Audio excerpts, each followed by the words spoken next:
Wawawiwa. Hello everybody. That's right, you're all my baddies. Hi everyone, thank you for joining me for another solo playthrough. Look, we're going to play the demo to a game called As One We Survive. So this is a title that I've been quite interested to play. I think I got the genre wrong. So when I saw the title as One We Survive, I interpreted it as a zombie apocalypse themed game, only because it's a title that sort of resonates in the same sort of frequency as, The Last of Us, whereby, the backdrop is a zombie apocalypse. But the thing is, the titles are thematically about, beyond the apocalypse, the human condition. So I think I just immediately sort of drew parallels between the two titles and thought, okay, As One We Survive is a zombie apocalypse. Actually, it's not. I mean, you do play within the remnants of civilization. Well, I mean, the remnants of a ruined civilization, during a post-apocalyptic event or post-apocalyptic situation. I don't think there's too much backstory in terms of, what led to the decline of civilization. You just sort of, smack dab right in the middle of it, to tell you the truth. Or unless maybe there is. I mean, there is a story mode here. So if I'm just going to touch upon the demo itself, the story isn't available. At least the parts of it sort of, piece together, what you might be playing contextually within. Instead, what they're offering in the demo is basically the survival mode, which is like you exist within the sandbox of the game, and then it offers a limited amount of mechanics. It's not the full breadth of it, which is okay. It's enough to sort of go by. Hopefully, it's enough to for us to sort of play with and sort of get a good gist of what we can expect in the finished, polished title. So look, this one's pretty cool. I think one of the reasons is I'm a very big fan of this of this low poly sort of graphic style. It's one that I, of course, encountered firstly with a zombie game called Dead Poly, and then I for some reason, like, it's just really cool because even though there are many different indie devs that do use this style, because it's so unique, so distinct. You can definitely think that they all belong in the same shared universe. You know what I mean? Like, imagine you sort of make a game, and then it uses the same graphic style, the same polygons, the same graphic style, the same models, etc., etc. And they all play differently. They all have a different genre. They're all different, but they sort of exist within the same sort of theme. So that's what I get here, So in a way, it's a shared universe, So I sort of think like Dead Poly and As One We Survive exist in the same universe, but of course they don't. Okay, that's me hammering on for way too long. Everyone, this is As One We Survive.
A few minutes later.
A little longer than a few minutes later.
2,000 years later.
5 minutes later.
Get him.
Another one. Let's get him, boys. There he is. Get him.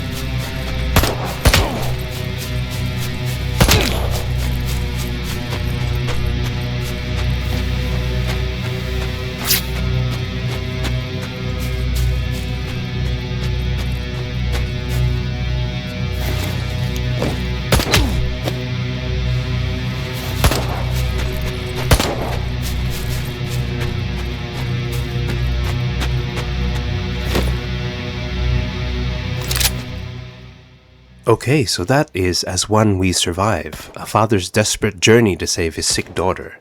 I mean, that's the story that we're meant to sort of play with. You don't actually see it in the demo. Look, the game itself is actually challenging. I don't think it's the difficulty that you face with the enemies. I think that's fine. I think what I've encountered is, of course, this is a demo, so it's there's always room for improvement, and it will definitely differ when compared to the final game. But if I'm just gonna sort of critique what just playfully critique what I've sort of encountered while playing, I think the difficulty is a lot of the mechanics just need a bit more balancing. So two things: the stamina meter is God. It's one of those God things. I think it's really super important, and to manage that would be okay, acceptable for sure. It's just that it sort of replenishes itself very, very slowly. I think it's a little bit too slow, or a lot too slow than what the game wants you to sort of rely on. So if you're going to rely on the stamina to both, sort of navigate this big open expanse, as well as, use it for combat, I think it needs to do one of a couple of things. Either increase the rate of its regeneration, so that you're not just waiting around idly trying to get at least something to work with, because everything you do really depletes it quite a lot, to tell you the truth. Or number two, I guess one way to modify that mechanic is for example, if you want to sort of slow down that rate, you can sort of add like a gassed mechanic, meaning that if you exceed, or let's say you've run out of stamina, but you can still keep on using that stamina meter beyond its capacity for a tiny bit longer. And if you rely on it too much, like let's say you add in some extra hits, a couple extra hits, or like you sprint for a little bit longer, you can end up gassing yourself. So that means that you're going to end up maybe get a little bit of damage, but then it'll take a lot longer for that meter to replenish. And then when it sort of reaches a certain point, maybe 25% or half, it'll regain its normal rate of regeneration. So I mean, that's one way if you want to sort of not have people spam too much. Like it's meant to be a survival game. Difficulty is part of it. You want to add that extra challenge, and it's all about adding a little bit of realism, I suppose. But I think like that stamina meter is so important, and I found myself just running out of stamina, especially if I'm going to touch on the next point. The enemies hit a little bit too hard with firearms. I think, and it's mainly because every time you get hit with a bullet, 100% of the time, I think it's 100%, you end up getting the bleed effect. All right, this doesn't go away from what I've been able to experience. So you can bleed out for the rest of the game if you do not have any bandages, which is okay. So the bandages help negate the bleeding effect. But the thing is, you don't really find them. You have to sort of craft them. And to craft them, you need 2 items, and one of them is actually not as common to find in general in the playthroughs as, let's say, the other component. So I think to sort of help that, my suggestion would be definitely have the bleed effect. You either not have it so that the bleed effect happens 100% of the time when you get shot by a firearm, meaning that maybe it's about like an 80% chance or 70%.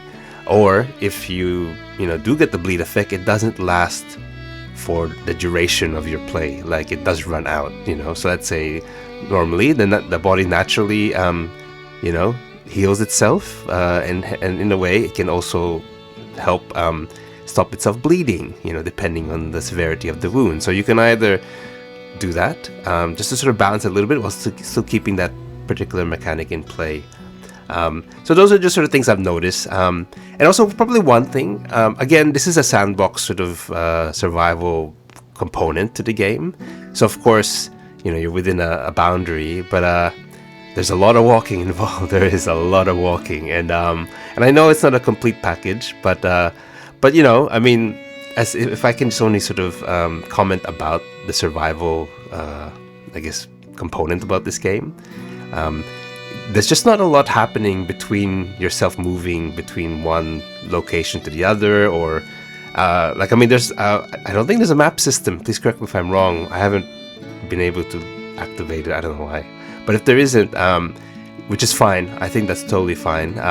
You can get lost quite easily because landmarks are there's a lot of distance between certain landmarks, and for me, I guess the tip there is that they have you rely on, make sure you follow the road, which is a really good tip. So I didn't sort of understood that properly until maybe my second playthrough or third, going, oh, okay, like I really need to use it as a reference point, like the roads. If I encounter it, I have to know if I've gone up or down, left or right. So maybe I don't want to say to sort of decrease that distance. But there just needs to be a few more things in between to sort of keep you excited. Either there's a lot more things to sort of forage around, or you meet other enemies, or for example, you sort of meet other locations, very small ones, or things that sort of give you a little bit of flavor text about the world itself. So I mean, those are things that would help sort of add a little vibrancy, I suppose, to. Like it felt a little bit mundane, travel, like walking, and you don't run at a very fast pace. And if you couple that with a very large stamina meter, but the thing is, it decreases very fast when you sort of run, and even painfully replenishes itself even slower. it does get a little bit monotonous trying to navigate your way around this desert wilderness, or wild wilderness. But look, those are just little things that could amount to big things. I think as a whole, the game is very promising. I think I love survival games. The crew here, we do love them. We play them enough. It's just, the final product I know will be definitely different, especially when you play the story mode of it. Mainly because, the trailer sort of gives you different locales, and of course you're going to have a story to play with them. And I'm guessing the gameplay loop will be a lot more tighter. You're not sort of sitting way too idle or given way too much freedom to do not sure what you're going to do, which is something I face a lot when I play open world games. It's just limitless, and sometimes my understanding or my capacity to play is also limited, by the roadblocks I put in my own head. All right, well, that's me. Look, this is As One We Survived. Look, I think it's a very promising title. Just a little bit more tweaks, I think, and that would really just quality of life tweaks, to tell you the truth. If I'm just going to comment like straight off the bat, but in general, look, I love like top-down isometric type games, especially for genres and game types that don't normally, utilize them. When you play zombie games, they're usually like over the shoulder or like from a more 3D perspective. So definitely, this game has a bit of charm because it chooses like a much more isometric level of view. And that of course comes with a certain level of expectation gameplay wise, in my opinion. Like your vision's limited, so of course you got to balance that in the gameplay. Either you're able to sort of scan ahead using the mouse, or because here there's no cursor in the game, which is okay too. But I mean, like, let's say if you pick up binoculars, you can use it to scan ahead to a certain degree as it zooms out. Things like that. So look, that's me. I'm babbling way too much. I think because like this is a promising game, and then I have the parts that I did like, I really did enjoy. So let's just keep on going. I know I'm always a big looter, so I'm just wanting a little bit more items to sort of play with. And there's actually no mechanic to sort of dress your character, even like to wear sort of armor and stuff. I don't think there is, so which is okay. I think I sort of just expected it in this game. Games like this don't need it, but I think I'm just like a very big sucker for looters and equippers. All right, thank you everybody. That is As One We Survive, as I've mentioned before. And look, I'll stay tuned for the next episode, and look, I'll see you till then. All right, everyone, peace out.